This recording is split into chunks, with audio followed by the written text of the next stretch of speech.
Mayor Harp, when asked these questions, says that in her understanding, this bill would not cost Yale a cent. In fact, if you revisit the 1834 statute, they might raise the limit on how much income a building can produce.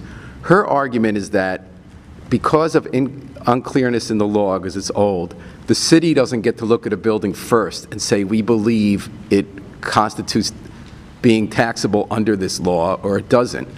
And their argument is, why should Yale be able to tell the city whether a property is taxable or not under the existing law, rather than letting the city do what it does with every other piece of property, look at it and say, does it fall under the law?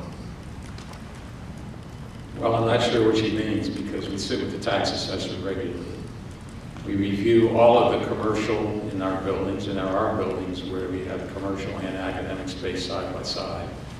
And we agree with the assessor, we do it at least once a year, sometimes twice a year, which pieces of those buildings are commercial.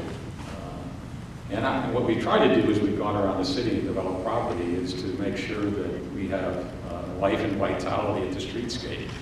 So if we build a building, as we did over on next to the Art and Architecture building, that's 90% academic, we try to squeeze in a little bit of retail at the base as a way of creating safety and vitality. And it's from an urban planning standpoint, it's the right thing to do.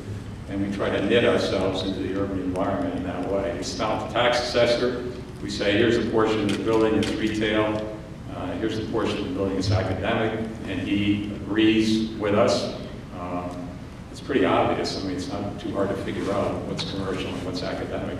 And in that way, we're able to pay real estate taxes on every piece of commercial building that we have in the neighborhood.